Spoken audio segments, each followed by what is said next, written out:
지난 수업에서 우리는 음성인식을 위한 첫 걸음으로 자연어에 대해 알아보았는데요.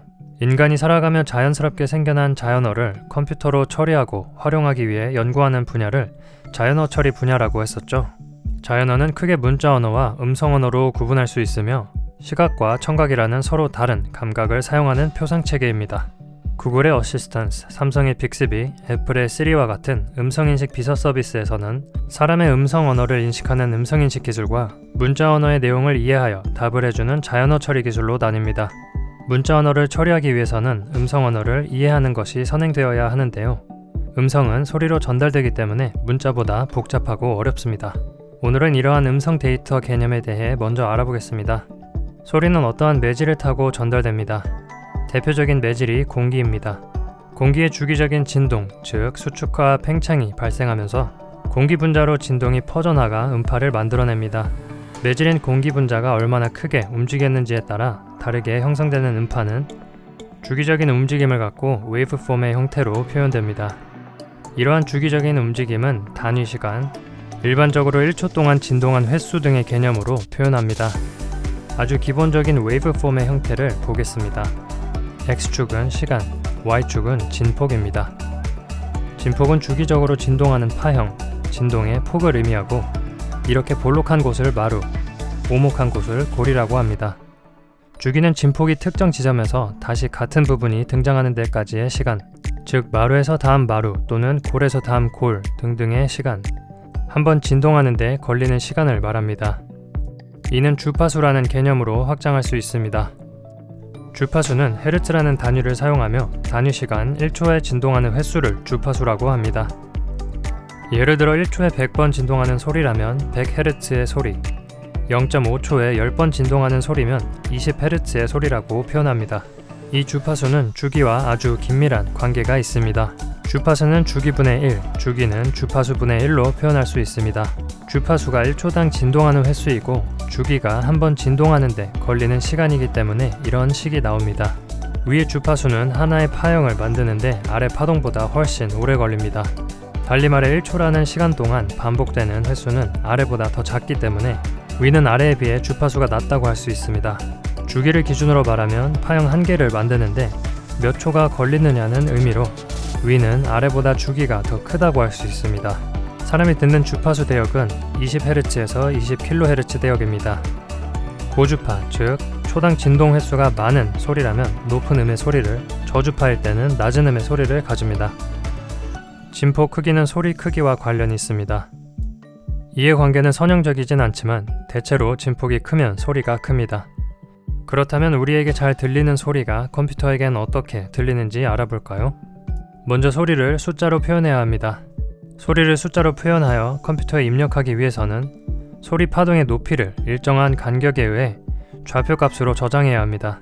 이러한 과정을 샘플링 한다고 하며 이때 저장 주기를 샘플링 레이트라고 합니다. 이처럼 우리가 듣는 소리인 아날로그 신호를 숫자화, 즉 디지털로 변환하는 과정을 샘플링이라고 합니다. 샘플링 레이트가 매우 짧으면 저장 주기가 짧아지므로 실제에 가까운 신호가 되고 반대로 샘플링 레이트가 길어지면 실제와는 거리가 먼 손실이 많은 신호가 됩니다. 일반적으로 표준 샘플링 레이트는 44.1kHz, 즉 초당 44,100개의 샘플을 추출했다는 뜻입니다. 그럼 샘플 사이 시간 간격은 얼마일까요?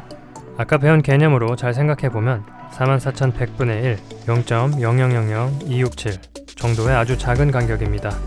컴퓨터에게 굉장히 실제에 가깝게 전달되는 겁니다. 이렇게 이산적인 숫자들이 전달되고 이를 기반으로 특징을 추출하여 인식에 사용합니다. 소리의 파동은 시간 영역과 주파수 영역 이렇게 두 가지 도메인을 갖습니다. 우리는 시간 영역의 파형인 웨이브폼에 익숙하지만 이러한 파형과 같은 신호는 무한계의 코사인 또는 사인과 같은 주기 함수의 합으로 나타냅니다. 이렇게 여러 주기 함수는 주파수별 분리가 가능하기 때문에 A 주기의 주파수 성분, B 주기의 주파수 성분 등 이렇게 다른 주기의 주파수 성분의 합으로 표현합니다. 이러한 주파수 성분에 대한 정보도 특징으로 사용할 수 있습니다. 그에 따라 주파수 정보를 추출하는 특징 추출 기법들이 다양하게 있지만 가장 대표적인 스펙트럼, 멜 스펙트로그램이 있습니다. 스펙트럼은 소리를 시간 영역이 아니라 주파수 영역으로 보는 것입니다. 이렇게 주파수 영역을 보면 소리를 구성하는 것 중에 특정 주파수의 진폭값을 알 수 있습니다.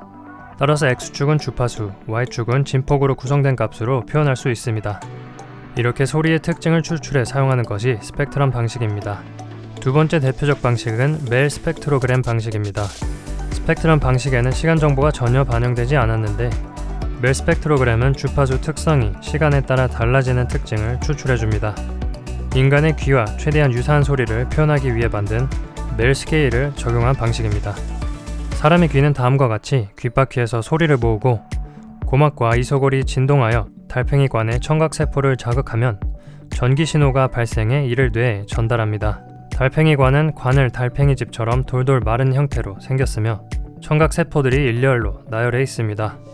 밖에서 진동이 전달되면 이 청각세포가 자극받아 전기 신호를 발생시키는데 청각세포마다 인지할 수 있는 주파수 대역이 다릅니다. 다음을 보면 달팽이관의 가장 안쪽 청각세포는 저주파 대역을 인지하며 바깥쪽 청각세포는 고주파 대역을 인지한다는 사실을 알 수 있습니다.